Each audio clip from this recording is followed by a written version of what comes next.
My grandmother Clara died, and just 1 week later, my family gathered to demand I give up the bookshop she left me. They weren't asking me to sell it. They were demanding I take out a crippling mortgage on it, one I could never afford, all to pay for my younger sister Sophie's latest disastrous mistake. My parents, Mark and Alice, insisted this was my duty. They insisted that my quiet life was small and empty compared to Sophie's potential, and that my inheritance was therefore a resource they had the right to claim. They were going to sacrifice my security to save the golden child from the public ruin she had brought on herself. I was completely alone, cornered by the people who were supposed to love me, and I knew that if I said no, they would find a way to punish me. But as they all stared at me, waiting for me to break, I remembered my grandmother's hand on mine just months before, her voice firm. "Your heart is soft, Eleanor." She'd warned me, don't let them take advantage of it, especially family. My name is Eleanor Parsons, and at 38 years old, I've spent my entire life being the responsible one. It's not a role I chose. It was assigned to me the moment my sister was born. I'm a librarian at the city's main branch. It's a quiet job, a predictable job, and it suits me. I find a deep, personal comfort in the order of the Dewey Decimal System, a logic and peace that is completely absent from my family's emotional world. I love the hush of the reading rooms, the comforting smell of old paper, floor wax, and binding glue. I live in a small, clean apartment that overlooks a quiet courtyard. I pay my bills the day they arrive. I contribute the maximum I can to my retirement account, and I build my life on stability, not spectacle. I am the reliable one, the one no one ever has to worry about. And because no one worries about me, no one really sees me either. I am the background, the solid, unmoving furniture of their lives. My younger sister, Sophie, is 29, and she lives her life on a brightly lit stage, demanding applause. She is the free spirit, the passionate artist, the one who takes wild, foolish risks that my parents call brave. She is all impulse and chaotic emotion, a whirlwind of charisma that leaves a trail of unfinished projects, unpaid bills, and broken promises. When those risks failed, as they always did, my parents were right there. They would write the check, smooth things over with the angry landlord or the jilted partner, and tell her how brilliant she was for trying. "That's our Sophie," my father would say, beaming with a pride he never showed me, always reaching for the stars. They never seemed to notice she was standing on my shoulders to do it. The difference was drawn in steel for me when I was 20. In my second year of college, I was working 2 jobs, one in the campus library, one at a coffee shop to pay for my tuition and textbooks, living on instant noodles and cheap coffee. That winter, Sophie, who was 17, took my mother's car without permission and crashed it into a streetlight. There was yelling. There were floods of tears. Sophie's, mostly. And then, 2 days later, my parents bought her a brand new, sporty red convertible. To cheer her up, my mother explained to me over the phone, her voice breezy. She was just so shaken. Poor thing. She felt terrible. I looked at my worn-out bus pass, my fingers numb from the walk to the bus stop in the snow. I just said, "Oh, that's nice, Mom." What else was there to say? I remember I ate instant noodles for dinner that entire week because my paycheck was short after buying a required $100 textbook. Sophie probably had steak. The message was clear. My struggles were expected. Sophie's feelings were an emergency. The only person who ever saw me was my grandmother, Clara. She was my mother's mother, but she felt like she was mine alone. While my parents were busy funding Sophie's latest project one year, it was handmade jewelry that she never sold. The next, it was an influencer trip to Bali that she put on their credit card. Grandma Clara and I were running Clara's corner. It was her small, historic bookshop, tucked away on a cobblestone side street, squeezed between a bakery and an antique store. It was my true home, my sanctuary. It had a little brass bell that jingled when the door opened. It smelled of old paper, rich, lemon oil polish, and the faint, sweet scent of the Earl Grey tea she always had brewing in the back office, a special blend with lavender and citrus. The worn wooden floors creaked in a comforting, familiar way, and the sunlight in the afternoon would always hit the dust motes dancing in the air just right. Every Saturday from the time I was 10, I was there. I wasn't just a visitor. I was her partner.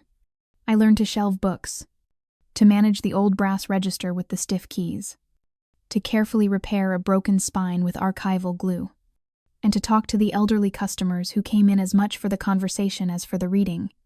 They were her friends, and they became mine. During those long, quiet afternoons, sitting on high wooden stools behind the counter, Grandma Clara taught me about life. She was my rock, my true north. She listened. When I talked about my parents and Sophie, she would just nod, her eyes understanding. Responsibility is a strength, Eleanor, not a burden, she'd say, her hands, papery and strong, carefully dusting an old first edition of Middlemarch. But a strong back is no good if you let everyone pile their burdens onto it. You have to know when to stand up straight and say no. This is my load to carry, not yours. 2. You are not their pack mule, Eleanor. I would nod, absorbing her wisdom. But I never knew how badly I would one day need it. When she passed away peacefully in her sleep at 89, my grief was a heavy, silent thing. It was a cold weight in my chest that made it hard to breathe. A physical ache. The funeral was a blur. My parents and Sophie seemed sad. Of course, but their grief felt public. Sophie cried loudly, leaning heavily on her new boyfriend, Ryan, while my mother accepted condolences with a tragic sigh that felt rehearsed. He just felt empty, hollowed out, as if my anchor had been cut. At the reading of the will a few days later, I was stunned to learn she had left the bookshop, free and clear, entirely to me. Her lawyer, Mr. Henderson, an old friend of hers, read the letter she'd left for me. To my Eleanor.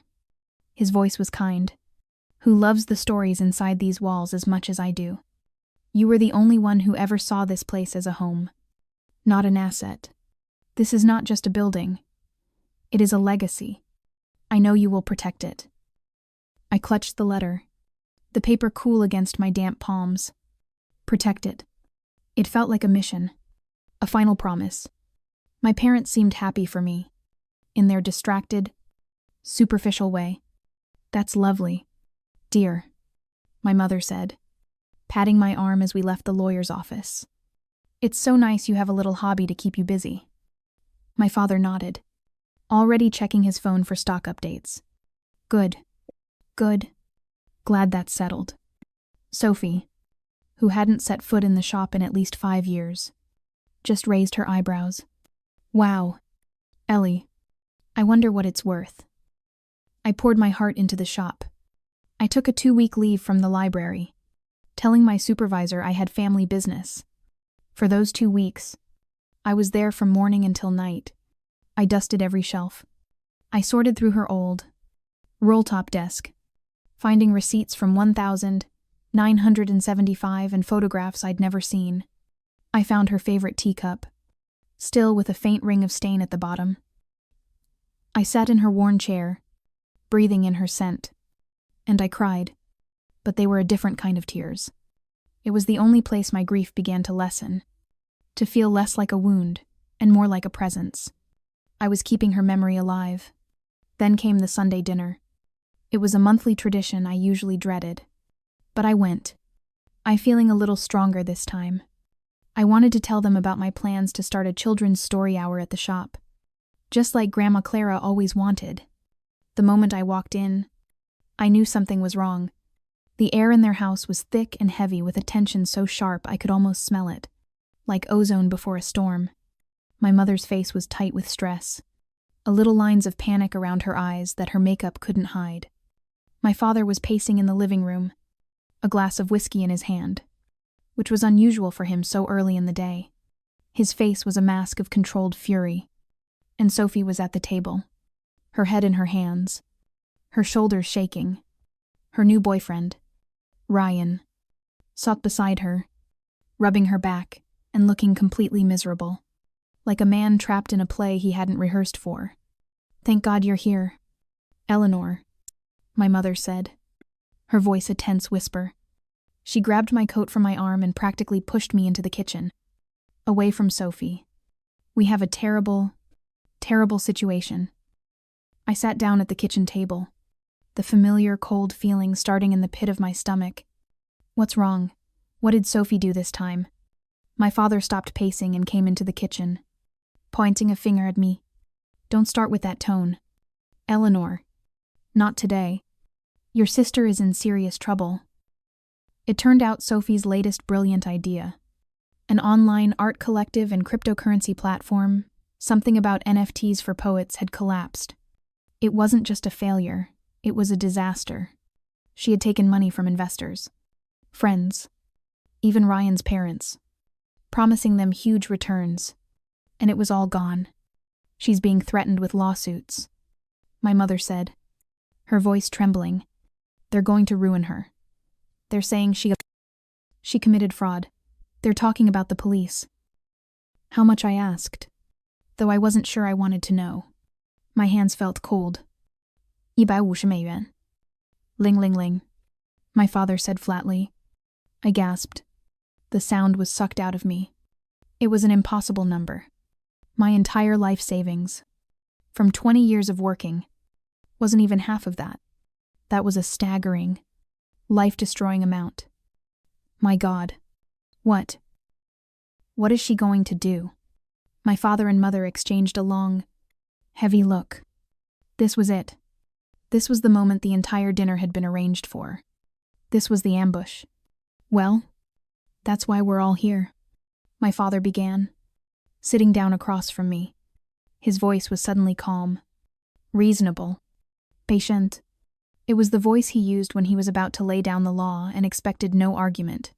"Your mother and I have already sunk so much into her ventures over the years. We're tapped out. Our retirement is what it is. We can't get another loan." "So, what are you saying?" I asked, my voice barely a whisper. "We're saying you're going to fix it." My mother jumped in, her voice suddenly hard, all traces of the worried mother gone, replaced by a cold decisiveness. "Your grandmother left you that bookshop. It's paid off. It's a valuable piece of commercial property in a good location." I just stared at her, my mind blank with shock. "What? What about the shop, Eleanor? Don't be difficult," my father snapped, his patience vanishing. "It's the only solution. It's the only asset any of us has. You will go to the bank on Monday. You will take out a mortgage on the bookshop for the full amount, and you will give that money to your sister to pay off her debts. It's simple." I couldn't breathe. It was an execution. He spoke as if the shop, my grandmother's legacy, my sanctuary, there was just a forgotten bank account he had suddenly discovered. He spoke as if my grandmother's entire life's work was just a line of credit they'd forgotten they had. "No," I whispered. "What did you say?" My father's face darkened. He leaned forward. "No," I said, stronger this time, though my hands were shaking so hard I had to hide them in my lap. "I will not. That shop is all I have left of her. I am not a wealthy person. I can't afford that kind of debt. I would lose it. I'm not putting her legacy at risk because Sophie was irresponsible again." Sophie, who had been listening from the dining room, let out a piercing wail. "You hear that? She's always been jealous of me. She wants me to be ruined. She'd rather have a stupid, dusty old shop than save her own sister." My mother's eyes filled with tears of anger, not sadness. She looked at me as if I was a stranger. Something venomous. "Eleanor, how can you be so selfish? So cold? This is your sister, your family, after everything we've done for you." "Done for me." The words just flew out, my voice shaking with a lifetime of suppressed anger. "You've never done anything for me. You paid for Sophie's art school, for her failed businesses, for her apartments, for her cars. I paid for my own college with scholarships and loans. I work. I support myself. You don't do for me. You just expect me to be quiet and clean up the mess. You expected me to be the stable ground so Sophie could dance. And now you want to sell the ground right out from under me. That is enough, my father roared, slamming his hand on the table. The dishes rattled. This isn't a request. Eleanor, this is about saving this family from public humiliation. You are part of this family, and you will do your part. By destroying my own life, I stood up, my chair scraping loudly against the floor. My heart was hammering so hard I thought it would break through my chest. "You won't do it. The shop is mine. Grandma Clara left it to me for a reason, and I will not let you take it." My father's face was pale with rage. He stood up, towering over me, his shadow falling across the table. "You will regret this. Eleanor, mark my words. If you refuse to help, we will find another way. You will not stand by and let your sister's life be destroyed. We won't let you." "That's not my choice," I said, my voice trembling but firm. That was her choice. She made this mess. She can find a way to clean it up. I grabbed my purse from the counter and walked to the door, my legs feeling like jelly. I left my mother sobbing at the table, and my father staring after me with a look of pure, cold fury. I got into my car and locked the doors, my hands trembling so badly I couldn't put the key in the ignition for a full minute. They had finally done it. They had finally asked for the one thing I could never give. And I knew, sitting there in the dark, that this was not the end. It was only the beginning. I drove home, but I don't remember the trip. It was like my body was on autopilot while my mind just replayed that scene. My father's face, pale with anger. My mother's tears, which I now realized were for Sophie, not for me. The sheer, naked entitlement. I didn't go inside my apartment. The thought of my quiet, empty rooms, usually a comfort, felt wrong. It felt like a place they could still reach me. I just sat in my car in the dark, underground parking garage, my hands still gripping the steering wheel so tight, my knuckles ached. My phone, which I'd left in my purse on the passenger seat, lit up and started to ring. The screen glowed with my mother's name. I let it go to voicemail. I couldn't hear her voice right now. That soft, disappointed tone she saved just for me. The one that had always been able to make me fold. "A moment later." A text message lit up the screen. "Eleanor, pick up the phone. You are acting like a child." I squeezed my eyes shut. A child. I was 38 years old. A head librarian. A homeowner, or a shop owner, and I was being called a child for refusing to bankrupt myself. The phone rang again. My father. I silenced it, my finger jabbing at the button. It was a jolt of fear. The old, familiar fear of his anger. Then the texts came, one after another. A rapid-fire assault designed to break me down. From my father, "You have 24 hours to change your mind." Eleanor, don't force my hand.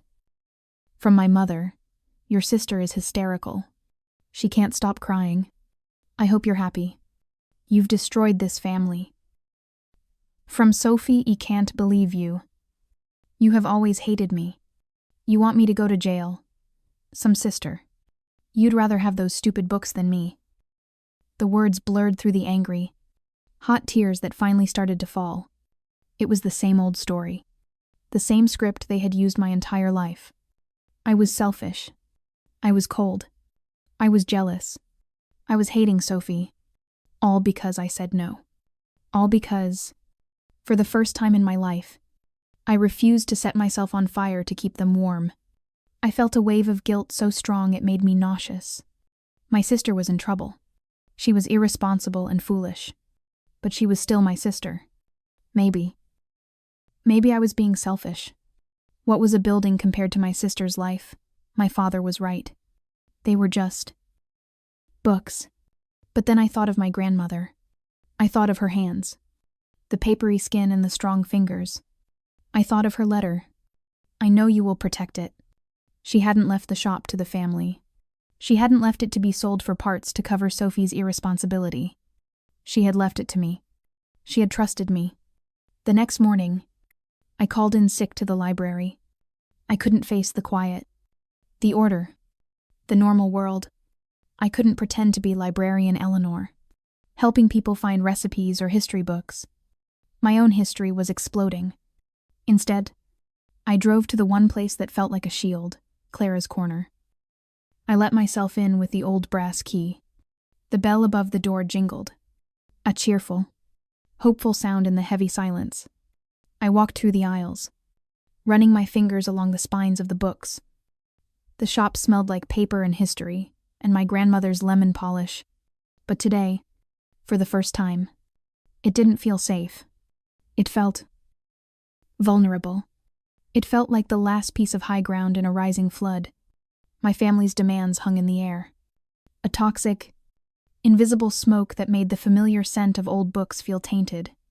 I sat in my grandmother's worn, red leather chair behind the counter, my head in my hands.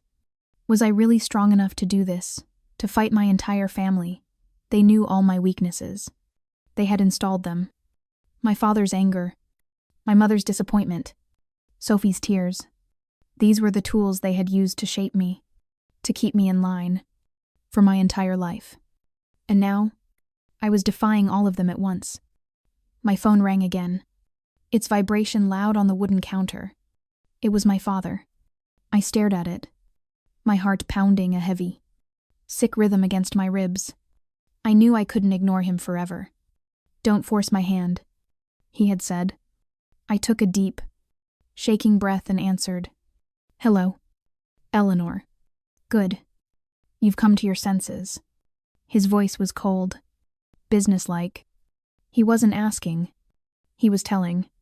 "Dad, I can't," I said, my voice small, hateful in its weakness. "I can't take out a loan. It's $150.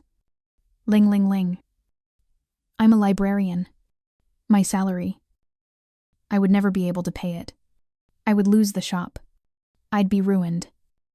There was a long, cold silence on the other end. "I see," he said finally. His tone was chilling. "So that's your final answer. You're choosing a building over your sister." "I'm choosing not to destroy my life," I said, my voice rising, gaining a small spark of the anger from last night. She is the one who took money from people. She's the one who made these choices. Fine. The word was a single, sharp chip of ice. "I warned you, Eleanor. I tried to make this easy for you, to let you be the hero. But you've chosen the hard way. Alice and I have spoken to a lawyer." My blood ran cold. I stood up from the chair. "A lawyer? What? What are you talking about?" "We are going to contest Clara's will." I couldn't speak. I felt the blood drain from my face, and the room seemed to tilt. You can't," I whispered. "Oh, yes, we can. Our lawyer seems to think we have a very strong case. Your grandmother was 89. She was on multiple medications. It's clear to us that you took advantage of her failing health, that you exerted undue influence to have your sister cut out of the will." "Cut out." I was shouting now, my voice echoing in the empty, book-lined shop. "Sophie was never in the will. She never cared about this place. She hasn't been here in 5 years. Grandma left it to me because I loved it, because I worked here." "That's your story," he said, his voice smooth and cruel. "Our story is that you preyed on a sick, elderly woman to steal a valuable family asset for yourself. How do you think that's going to look in a public courtroom? Eleanor, your grandmother's medical records, her prescriptions, neighbors testifying about her confusion, all of it dragged out for the world to see." I was trembling, my entire body shaking with a rage and a sickness I had never felt before. This was what he meant. They wouldn't just take the shop. They would destroy my grandmother's memory to do it. They would paint her, my strong, wise, brilliant grandmother, as a confused old woman. They would paint me as a monster, a predator, You would do that, I choked out, tears of fury streaming down my face. You would do that to your own mother, to me. You are the one doing this. Eleanor, he replied, his voice devoid of all emotion. You are the one forcing this. All you have to do is go to the bank. Save your sister. Save this family. And save your grandmother's reputation. It's your choice. The clock is ticking. He hung up. I stood there, the phone pressed to my ear, listening to the dead air. I couldn't move. My hands were shaking so badly I dropped the phone, and it clattered loudly on the wooden floor. I bent over, my arms wrapped around my stomach, and I felt a sob tear out of me. It wasn't a cry of sadness. It was a cry of betrayal. He had found the one thing that would break me. Not my own ruin, but the public humiliation of my grandmother. I spent the rest of the day in a daze. I walked the aisles, touching the books. My grandmother's legacy. This was not a building. It was her life. It was our life. And my father was threatening to burn it all down.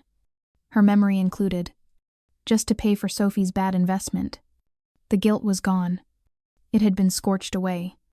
In its place was a cold, hard anger that was settling deep in my bones. My grandmother's words came back to me. Not as a warning this time, but as a command. Don't let them take advantage. The bell on the door jingled. A sharp, metallic sound that startled me. I looked up, wiping my eyes.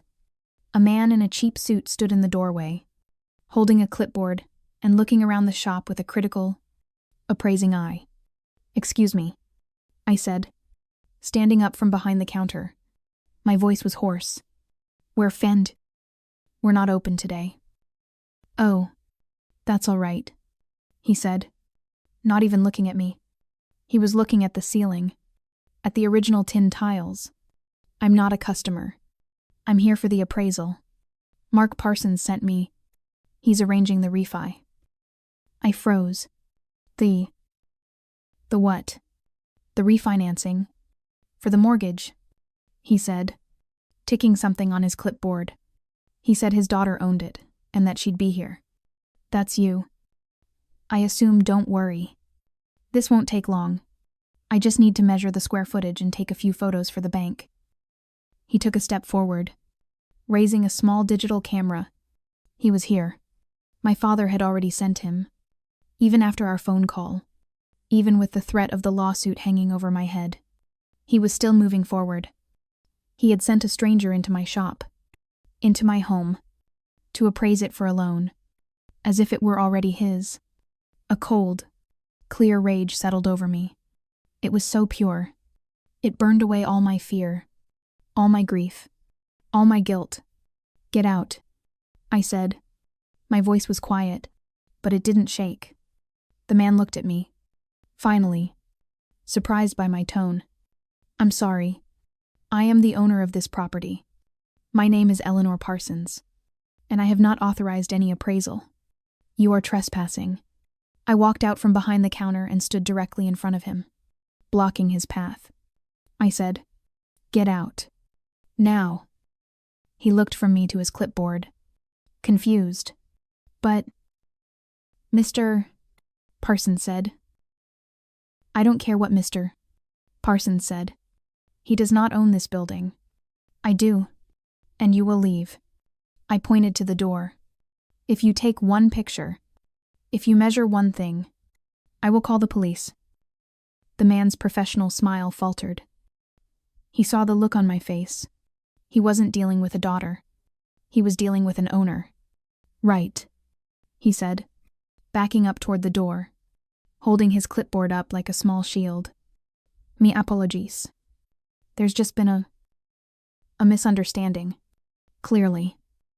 "There is no misunderstanding," I said, following him to the door.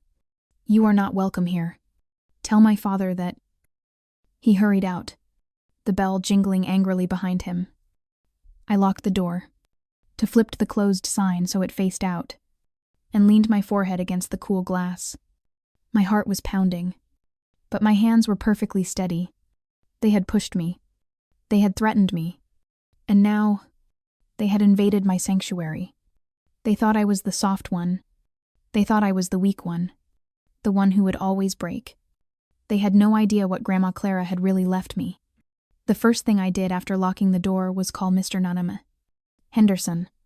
My voice was shaking, but it was from anger, not fear. Mr. Henderson. It's Eleanor Parsons. My father is threatening to contest my grandmother's will, and he just sent an appraiser to my shop. What? His voice, usually so calm and gentle, was sharp with shock. Stay right there. Eleanor. I'll be there in 10 minutes. No, I said. The word was firm. I'll come to you. I don't want them to see you here. I don't want them to know what I'm doing. I'll be at your office in 20 minutes. I hung up, grabbed my purse, and walked out the back door, locking it securely behind me. I felt like a general preparing for a war I never wanted to fight. Mr. Henderson's office was in an old brick building, filled with law books and the smell of coffee. He was a kind man in his late 60s, with a warm face and eyes that had seen everything. He had been my grandmother's friend and lawyer for 30 years. He ushered me in, his expression full of concern. Eleanor, my dear, sit down, he said, closing the door. Tell me exactly what happened. From the beginning. I told him everything. The Sunday dinner. The $150. Cero debt. The demand for the mortgage. My refusal. And my father's final, cruel threat. As I spoke, his kind face grew harder. He steepled his fingers. His brow furrowed. When I finished with the story about the appraiser, he let out a long, slow breath. He's not bluffing. Is he? I asked, my voice hollow. He'd really do it. He'd drag her memory through the mud. Mr. Henderson leaned forward. Eleanor, your father's threat is, unfortunately, a very real one. A lawsuit to contest a will is a nasty, public, and a very expensive piece of business. They can file a claim of undue influence or lack of testamentary capacity. Now, would they win? I highly doubt it. Clara was sharp as a tack until the day she died, and she knew exactly what she was doing. I was there when she signed the will. She was perfectly lucid and very determined. So, I'm safe, I said, a wave of relief washing over me. His face remained grim, and my relief vanished. No, he said gently. You're not. Winning the case isn't the point. Eleanor, the fight is the point. Your father is trying to bleed you dry. Such a lawsuit could take a year, maybe more. It would cost tens of thousands of dollars in legal fees, the shop's finances, your grandmother's private medical records, and your personal life. It would all become public record. He's counting on you not having the money or the stomach to fight. He thinks he can drag you through so much mud that you'll give in just to make it stop. I felt sick. He was right. That was exactly the plan. It was a war of attrition. So what? What do I do? I whispered. Do I just give them the money? Absolutely not. Mr. Henderson said, his voice suddenly hard. You will not let them bully you. Clara knew her own family. She made this will with her eyes wide open. Now, we fight back. But we don't fight in the courtroom. Not yet. We fight before it gets there. We need evidence. Proof. Anything that shows your grandmother's state of mind. Anything that shows her relationship with you. And her relationship with Sophie. Letters. Emails. Journals. Anything that proves she knew exactly what she was doing and why. I nodded, my mind racing. Evidence. Okay, I can do that. This is not a suggestion, Eleanor, he said, his eyes locking with mine. This is your defense. Go back to the shop. Go through everything. Every file. Every drawer. Find me the proof that Clara was the woman we both knew she was. I left his office with a new cold resolve. This was no longer just a family drama. It was a legal battle. I drove back to the shop. But this time, I didn't enter with the sadness of a grieving granddaughter. I entered as the defender of my grandmother's legacy. I went straight to the back office, the one place I hadn't really touched. It was her inner sanctum, where she paid the bills and managed the inventory. It was organized chaos. Piles of ledgers from the 1,980 seconds. Shoeboxes full of receipts. Stacks of vendor catalogs. Filing cabinets filled with decades of taxes and invoices. It was overwhelming. I started with the filing cabinet. Drawer after drawer of manila folders, all neatly labeled. Taxes 1,995. Envois ainsi. Publishing contacts. I felt a moment of despair. How could I find anything personal in this ocean of business? Where would she keep a letter? A journal. I spent hours. The sun moved across the sky, casting long shadows into the dusty office. I went through her main desk. The beautiful old roll top. The little cubby holes were full of paper clips, old pens, stamps, and rubber bands. Nothing. Finally, I pulled out the wide, flat middle drawer completely, just to see if anything had slipped behind it. It was heavy, and I set it on the floor. I ran my hand along the inside of the desk.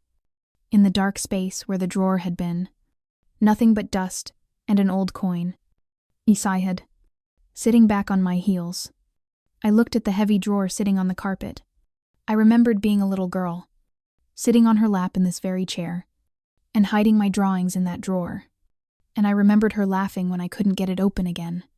"If you ever get stuck, Ellie," she'd said, "just check the most important place." I'd never known what she meant. Idly, I ran my hand along the bottom of the drawer. My fingers brushed against something. A small piece of tape. My heart stopped. I turned the heavy drawer over. Taped to the very bottom, flat against the wood, was a small, flat, metal key. My hand started to shake. I had never seen this key before. I looked around the office, my eyes darting everywhere. What did it open? My gaze landed on the bottom of her coat closet, a space I hadn't even looked in. Tucked behind an old pair of rain boots and a pile of donated blankets was a small, black, fireproof cash box. I'd never known it was there. I pulled it out. It was heavy. The key slid into the lock. It turned smoothly. I lifted the lid. My hands were trembling so badly I could barely see straight. Inside, there wasn't much. No cash. No jewelry. Just one large, thick manila envelope. On it, in my grandmother's familiar, élégant script, were 5 words. For Eleanor. If they come for this shop. I sank into the chair. My legs giving out. I felt a sob rise in my throat. She knew. She knew them. She knew this would happen. She had left me a weapon. My fingers fumbled with the metal clasp. I pulled out the contents. There were 3 things. The first was a simple, hardbound accounting ledger, the kind you buy at an office supply store. The first page read, "Loans to Sophie Parsons." Not gifts. My grandmother had itemized everything. Every single time my parents had come to her for a loan for Sophie. Art school tuition. 2011 美元. Ling ling ling. Down payment on first car. 2013美元. Ling ling ling. Rent for L. And apartment. 2015亿美元. Wu Bei. Bailout for jewelry business. 2017美元. Ling ling ling. On and on it went. A detailed, dated list of Sophie's failures. All paid for by my grandmother. The total at the bottom of the last page made me gasp $75. Ling ling ling. The second item was a formal, legally notarized loan agreement from 2 years ago. It was for a much larger amount. I, Sophie Parsons, accept a personal loan of $50, 000 from Clara Parsons. For the purpose of a new business venture, it had interest terms and a payment schedule. Sophie's messy, looping signature was at the bottom. right next to a notary's official stamp. The third and final item was the one that took my breath away. It was a single sheet of paper, handwritten, but also stamped and signed by the same notary. It was not in my grandmother's hand. It was in Sophie's. I, Sophie Parsons, accept this $50. 000 from Clara Parsons. I understand and agree that this sum represents my full and final inheritance. I understand that she has already been more than generous with me, and I agree to make no further claim on her estate or property, including the bookshop or her home, now or at any time in the future. I dropped the pages onto the desk. I covered my mouth with my hands, but the sound that came out was a mixture of a sob and a laugh. My grandmother, my brilliant, wise, far-seeing grandmother. She had seen this coming from a mile away.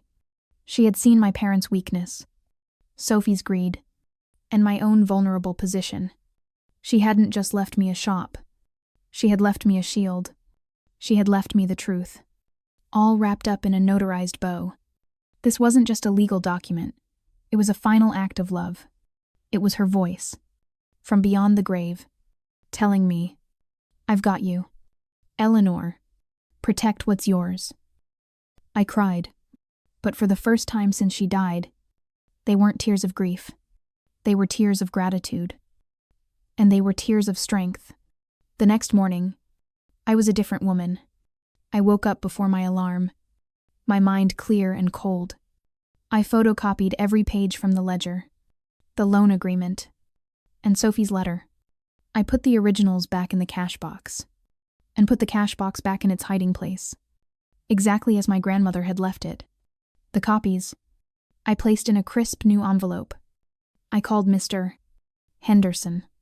"I have what you need," I said. "I have everything." 2 days later, we were summoned to a mandatory family mediation at the office of my parents' lawyer. My father had clearly instructed his lawyer to move fast, to maximize the pressure. The office was the opposite of Mr. Henderson's. It was all glass and chrome, cold and sterile. On the 40th floor of a downtown skyscraper, it was designed to intimidate. My parents and Sophie were already there, seated on one side of a long, polished mahogany table. My father looked grim and powerful in his best suit. My mother was dabbing at her eyes with a tissue, though I noted her makeup was perfect. Sophie was staring at her phone, her face sullen. They looked at me with cold dislike as Mr. Henderson and I sat down opposite them. Their lawyer, a man named Peters. They was all smooth confidence and expensive tailoring. He started the meeting immediately, his voice booming with false sympathy. "We are all here today," he began, "to resolve this unfortunate family matter quietly. Frankly, my clients, Mr. and Mrs. Parsons, are heartbroken. They are here on behalf of their youngest daughter, Sophie, who was, by all accounts, callously and improperly disinherited by her grandmother, Clara Parsons, in her final days." It continued. "We have statements from neighbors. We have medical records. We are fully prepared to file a complaint alleging that Clara, in her diminished capacity, was unduly influenced by Ms. Eleanor Parsons, who used her position as a caregiver to secure the estate's primary asset for herself." I sat perfectly still, my hands folded on the table. Beside me, Mr. Henderson was a picture of calm. "This will be a long, public, and painful process," Peters said, leaning forward. "We are here to offer a simple, clean alternative. My clients do not wish to put the family through this. They are prepared to drop the lawsuit, in its entirety, in exchange for a simple transfer of funds. 150美元. Ling ling ling. A sum that, as we understand it, can be easily secured against the bookshop. It's a simple, fair solution that makes everyone whole." He smiled, as if he had just solved everything. My father nodded, a stern, reasonable look on his face. "We think that's more than fair, Eleanor. It's a good compromise." I felt Mr. Henderson's hand on my arm. A silent signal to let him speak. "Mr. Peters," he said, his voice quiet, but carrying easily across the cold room. "Thank you for that." Summary. Undue influence is a very serious claim. Diminished capacity. These are strong words. And to make them, you must be very, very sure of your facts. "We are, Sir," Peters said, his smile tightening. "Are you Mr. Henderson?" asked. He reached into his briefcase and pulled out my envelope. He didn't hand it to Peters. He handed it to my father. "My client and I also believe in facts. Perhaps you should look at these." My father took the envelope, a look of confusion on his face. He opened it. My mother and Sophie leaned in. I watched him pull out the first set of copies, the ledger. His face went from confident to confused. He frowned, flipping through the pages. "What is this?" This is nonsense. Just her ramblings." "That nonsense is a meticulously kept ledger of every dollar Clara gave your daughter over the last 15 years. Mr. Henderson said. "It totals $75. Ling ling ling. Now, please look at the next document." My father's hands were shaking slightly. He pulled out the copy of the $50. 000 loan agreement. His eyes scanned it. My mother whispered, "Mark, what is it?" Peters, the lawyer, clearly sensed a shift. "Sir, I would advise your client not to." And now the final page. "Mr. Parsons." "Mr. Henderson said," his voice like steel. My father pulled out the last sheet of paper. Sophie's handwritten, notarized letter. There was a dead, profound silence in the room. I watched my father's face. The color drained from it. He turned an awful, pasty, gray color. My mother grabbed the paper from him. She read it, and her hand flew to her mouth. A small, strangled sound escaping. "Sophie," my mother whispered, her voice horrified. "Sophie, what is this? My full and final inheritance." Sophie snatched the paper. She read it, her eyes wide with panic. I, she stammered. I didn't know what it meant. She tricked me. She made me sign it to get the money. That's not fair," she shrieked, her voice rising to a familiar, hysterical pitch. "She tricked you, Mr. Henderson said calmly. "It's in your own handwriting. Ms. Parsons. It is notarized, as is the loan agreement before it. You accepted $50, 000 from your grandmother, under the explicit, written, and legally binding condition that you would make no further claim on her estate.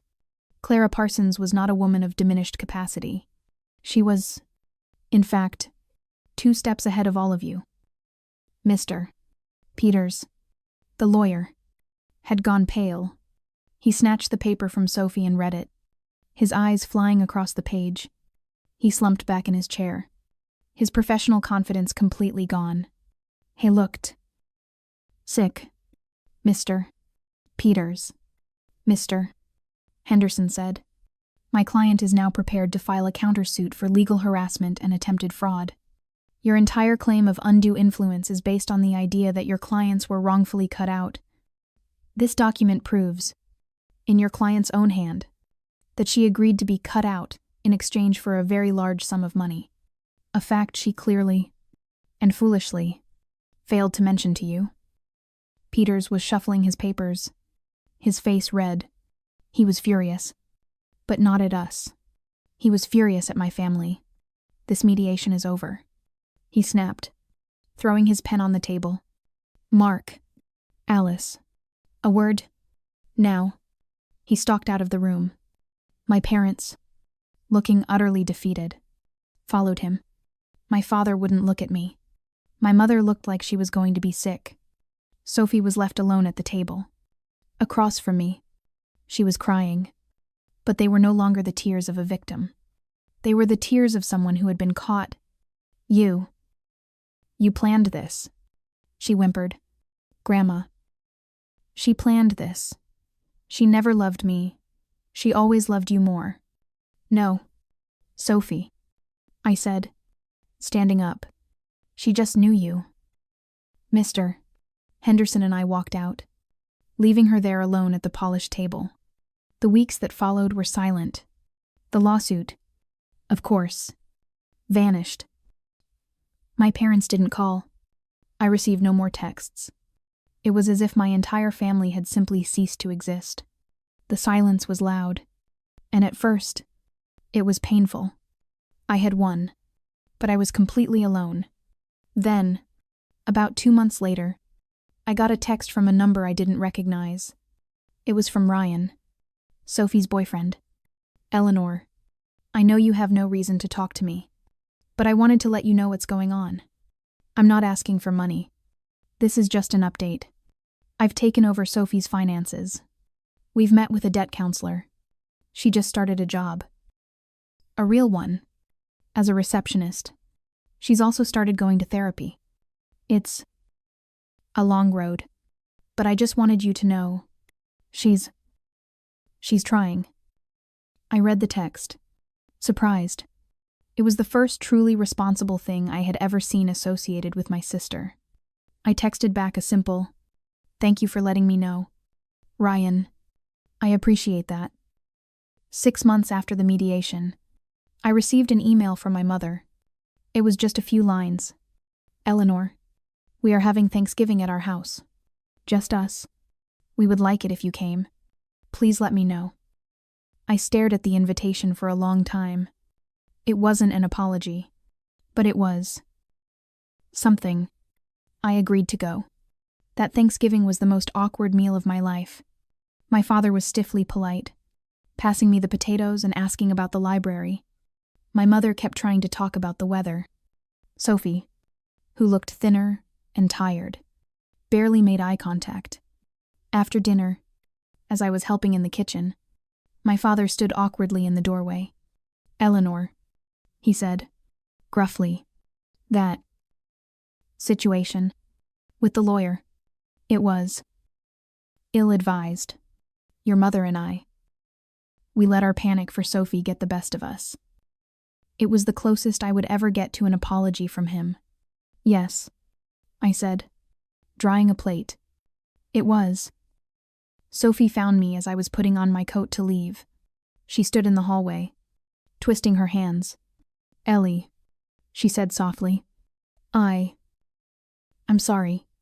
Not just for the money, but for, the letter. I was so angry at you and Grandma. But Ryan's helping me. The therapist says I'm entitled." She tried a small, watery smile. "I guess I was. I'm sorry I assumed I had a right to what was yours.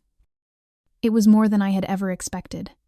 Thank you for saying that, Sophie," I said. "I appreciate it. I'll see you at Christmas." "Yeah," she said. "See you at Christmas."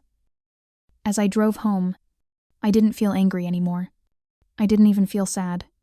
Our family was broken.